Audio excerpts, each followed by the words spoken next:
High বন্ধুরা। তো অনেক দিন থেকেই কাজের ব্যস্ততার জন্য তোমাদের ভিডিও দিতে পারছি না। তবে তোমরা যে কমেন্টগুলো করছো সেই কমেন্টগুলো আমি দেখছি। তো সেই কমেন্টের উপর ভিত্তি করেই ভাবলাম একটা ভিডিও বানাই। তোমাদের বেশ কিছু প্রশ্ন আমি দেখতে পাচ্ছি আরআরবি এনটিপিসি নিয়ে। স্পেশালি যারা নতুন এইচএস পাস করেছো বা কলেজে পড়ছো তাদের মধ্যে কৌতূহলের সীমা নেই। তো তোমাদের বেশ কিছু প্রশ্ন নিয়ে এই ভিডিওটা। তো চলো ভিডিওটা শুরু করা যাক। তো অনেকগুলো প্রশ্ন আমি লিখে নিয়েছি। তোমাদের ফার্স্ট প্রশ্ন পেয়েছিলাম যে অনেকে জিজ্ঞাসা করো যে এনটিপিসিতে অ্যাপ্লাই করতে এইচএসের 50% লাগবে কি না। তো তোমাদের বলে রাখি, জানি না তোমরা এগুলো কোথা থেকে জানতে পাও। 50%, 40% কোনো পার্সেন্টেজ লাগবে না। যারা গ্র্যাজুয়েট তারা গ্র্যাজুয়েট সার্টিফিকেট থাকলেই হবে। যারা এইচএস পাস করেছো এইচএস সার্টিফিকেট বা মার্কশিট থাকলেই হবে।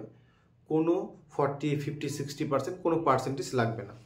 তো আশা করি ক্লিয়ার যে গ্র্যাজুয়েট হও কিংবা এইচএস পাস কোনো পার্সেন্টেজ লাগবে না, শুধুমাত্র তোমরা পাস করে থাকলেই হবে। দ্বিতীয়ত, কম্পিউটার সার্টিফিকেট লাগবে কি না। আমি আগেও বলেছি ভিডিওতে, কোনো প্রকারের কম্পিউটার সার্টিফিকেট লাগবে না। রেলের কিছু পোস্ট রয়েছে, সিনিয়র ক্লার্ক, জুনিয়র ক্লার্ক, এই ধরনের কিছু পোস্টগুলোতে তোমাকে টাইপিং দিতে হবে, যেখানে 30 ওয়ার্ড পার মিনিট। অর্থাৎ তোমাকে সেই এক্সাম হলে গিয়ে জাস্ট টাইপিংয়ে পাস করতে হবে। এর জন্য কোনো computer certificate, typing test certificate কিচ্ছু প্রয়োজন নেই। শুধু তোমাকে বাড়িতে প্র্যাকটিস করতে হবে এবং পরীক্ষার হলে গিয়ে পাস করতে হবে। তাহলেই তুমি পাস পাস করে যাবে এই টাইপিং টেস্ট। কোনো রকম সার্টিফিকেট প্রয়োজন নেই। থার্ড, যারা ফাইনাল ইয়ারে আছো তারা কি অ্যাপ্লাই করতে পারবে? দেখো, আগেরবার রেলের নোটিফিকেশনে স্পষ্টভাবে বলা আছে যারা ফাইনাল ইয়ারে, অর্থাৎ যাদের ফাইনাল ইয়ারে এক্সাম হয়ে গেছে এবং সার্টিফিকেট বা রেজাল্ট বেরিয়ে গেছে নোটিফিকেশনের ডেটের আগেই, তারা অ্যাপ্লাই করতে পারবে।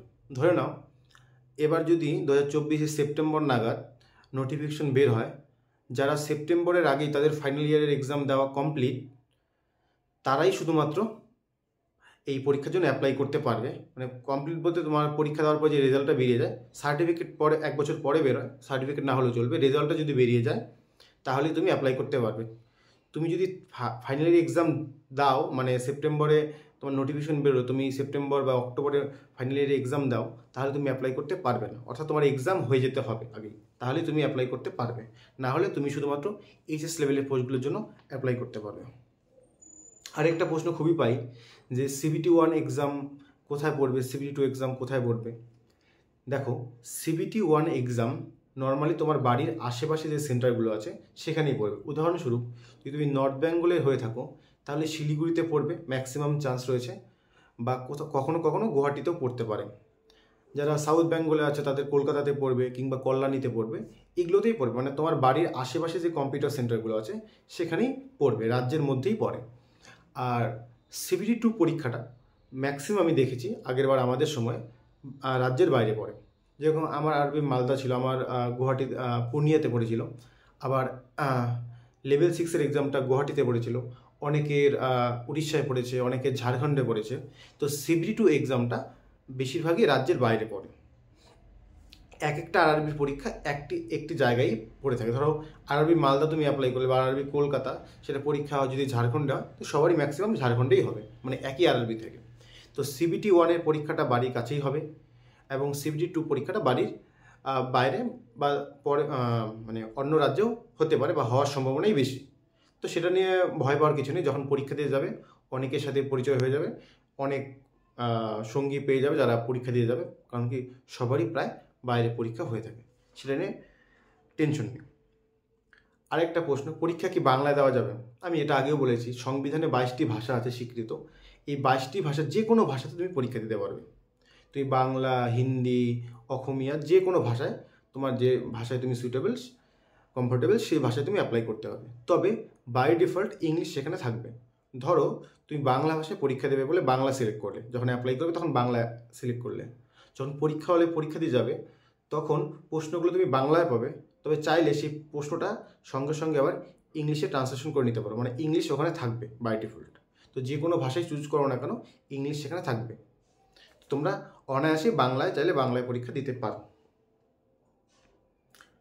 আরেকটা প্রশ্ন সেটা পাই যে পোস্টিং কোথায় হবে, রেলের পোস্টিং কি বাড়ির কাছে হবে? দেখো পোস্টিং কোথায় হবে সেটা ডিপেন্ড করে তুমি কোন আরআরবি থেকে অ্যাপ্লাই করছো। ধরো ওয়েস্ট বেঙ্গলে আরআরবি আছে, RRB Kolkata, RRB Malda, RRB Siliguri. RRB Malda এটা ইস্টার্ন জোন এবং সাউথ ইস্টার্ন জোন দুটো জোনেরই ভ্যাকান্সি এখানে থাকে। আরআরবি কলকাতাতে ইস্টার্ন জোনের ভ্যাকান্সি থাকে। আরআরবি শিলিগুড়িতে নর্থ ফ্রন্টিয়ার জোন, যেটা হেডকোয়ার্টার গুয়াহাটি মালিগাঁও, সেখানকার ভ্যাকান্সি থাকে। তো ধরো আমি উদাহরণ দিয়ে যদি বলি, আমি অ্যাপ্লাই করেছিলাম আরআরবি মালদাতে। তো মালদাতে দুটো জোন ছিল, একটা ইস্টার্ন জোন এবং সাউথ ইস্টার্ন জোন। তো আমার ফার্স্ট প্রেফারেন্স ছিল ইস্টার্ন, সেকেন্ড সাউথ ইস্টার্ন। তো আমি ইস্টার্নেই পেয়েছি। এখন ইস্টার্নে যখন পেয়েছি, স্বাভাবিকভাবে আমার মালদাতে পোস্টিং হওয়ার কথা, কিন্তু মালদাতে ভ্যাকান্সি ছিল না। যার কারণে দেখো ইস্টার্ন জোনে হেডকোয়ার্টার কোথায়, শিয়ালদা না সরি ফেয়ারলি। তো ইস্টার্ন জোনের আন্ডারে 4টে ডিভিশন রয়েছে, হাওড়া, শিয়ালদা, মালদা এবং আসানসোল। তো কী হয়েছে, যখন আরআরবি মানে সে পরীক্ষাটা কন্ডাক্ট করলো, আরআরবি মালদা পরীক্ষা কন্ডাক্ট করার পরে ক্যান্ডিডেটের লিস্ট ইস্টার্ন জোনে হেডকোয়ার্টারে পাঠিয়ে দেয় এবং ইস্টার্ন জোন দেখে কোথায় ভ্যাকান্সি আছে। তো আমাদের ভ্যাকান্সি ছিল ম্যাক্সিমাম আসানসোল। তো আমাদের যারা আরআরবি আমরা ইস্টার্ন জোনে সিলেক্ট হয়েছিলাম মালদা থেকে, আরআরবি মালদা থেকে, আমাদের ম্যাক্সিমাম 2-3 জনকে আরআরবি মালদাতে পোস্টিং দিয়ে বাকিদের আসানসোল ডিভিশনে পাঠিয়ে দিয়েছে।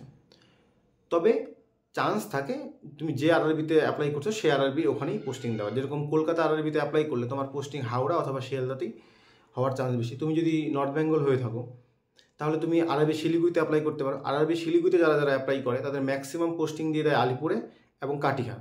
আরআরবি গুয়াহাটিতে অ্যাপ্লাই করলে গুয়াহাটি হেডকোয়ার্টার, লামডিং কিংবা তিনসুকিয়া এগুলোতেই পোস্টিং পড়ে। তো তুমি তোমার যেখানে বাড়ি সেখানে যে কাছাকাছি আরআরবি, সেই আরআরবিতে যদি অ্যাপ্লাই করো তাহলে বাড়ির কাছে পোস্টিং পাবে। তবে আরেকটা জিনিস, তুমি যেখানেই পোস্টিং পাও না কেন, রেলওয়েতে সুবিধা আছে, তুমি ট্রান্সফার নিয়ে বাড়ির কাছে আসতে পারো। ট্রান্সফার নিয়ে আমি আলাদা একটা ভিডিও করে দেবো। 3 ধরনের ট্রান্সফার হয়, mutual transfer, spouse ground transfer এবং ওন রিকোয়েস্ট ট্রান্সফার। যেরকম আমার পোস্টিং ছিল আসানসোলে, আমি ট্রান্সফার নিয়ে আলিপুরদুয়ার চলে এসেছি। তো রেলওয়েতে ট্রান্সফার একটা খুব মানে সাধারণ জিনিস। 3 মাসের মধ্যেই চাইলে মিউচুয়াল থাকলে ট্রান্সফার হয়ে যায় এবং খুব স্মুথলি হয়। অনলাইন সিস্টেম, কাউকে তোমাকে বলতে হবে না, তুমি অ্যাপ্লাই করবে, অটোমেটিক তোমার ট্রান্সফার হয়ে যাবে। তো এগুলো নিয়ে আমি একটা ভিডিওতে বলবো। তুমি রেলওয়ে যেখানেই পোস্টিং পাও না কেন বাড়ির কাছে আসতে পারবে। এটা একটা মানে যদি মিউচুয়াল পেয়ে যাও, তো ম্যাক্সিমামই যারা দূরে পোস্টিং পড়ে 1 বছর 2 বছর বা 3 বছরের মধ্যে, তারা বাড়ির কাছে চলে আসে যদি মিউচুয়াল পেয়ে যাও। আর বিভিন্ন ধরনের ট্রান্সফার নিয়ে আমি পরে একটা ভিডিওতে তোমাদের বলবো। আরেকটা প্রশ্ন হচ্ছে মেডিকেল। অনেকে বলে আমার হাত ভাঙা, পা ভাঙা, দাঁত ভাঙা, বিভিন্ন ধরনের প্রশ্ন থাকে, বিভিন্ন সার্জারি হয়ে থাকে। দেখো রেলের ক্ষেত্রে ম্যাক্সিমাম যে মেডিকেলে যে স্ট্রিক্টলিভাবে যেটা ফলো করে সেটা হচ্ছে চোখ। তোমার আই ভিশন A1 সবচেয়ে হাইয়েস্ট, A2, A3 এরকম বিভিন্ন ক্যাটাগরি থাকে। তো এগুলো নিয়ে আমি আলাদাভাবে একবার বলেওছি ভিডিওতে।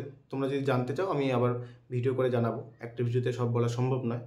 তবে তোমার যদি চোখ মানে চোখের যে দৃষ্টি, সেই দৃষ্টির উপর ভিত্তি করেই সেই মেডিকেল মানে ক্যাটাগরিগুলো ডিসাইড করা হয়। নর্মালি হাত পা এগুলো নিয়ে খুব একটা কী বলবো, খুব একটা স্ট্রিক্টলি করে না। আমার ক্ষেত্রে তো আমি দেখিনি। নর্মালি এক্সরে, ইউরিন টেস্ট এগুলো করে থাকে। চোখটাই খুব ভালোভাবে দেখে, কারণ কি দৃষ্টিশক্তির ওপর এখানে গুরুত্ব দেওয়া হয়। আর বাকি যদি তোমার কারো হাতে পায়ে প্রবলেম থাকে সেগুলো নিয়ে আশা করি মেডিকেলে আটকাবে না। কোনো নর্মালি ডিফেন্স বাদ দিয়ে নর্মালি যে কোনো চাকরির ক্ষেত্রে এগুলোতে আটকায় না। তো আমি যতদূর জানি সেখান থেকেই বলছি। তো চোখের যে দৃষ্টি তার উপর ভিত্তি হয়ে যদি তোমার চোখের পাওয়ার -4, -5 এরকম টাইপ হয়ে থাকে, তাহলে তুমি টাইপ C2 মেডিকেল ক্যাটাগরি, যেগুলো সিনিয়র ক্লার্ক, জুনিয়র ক্লার্ক এগুলোর জন্য আসবে। এরকম C2, B2 আলাদা আলাদা। আর যদি তোমার চোখের সমস্যা না থাকে তাহলে তুমি স্টেশন মাস্টার, গুডস গার্ড এগুলোর জন্য এলিজিবল হবে।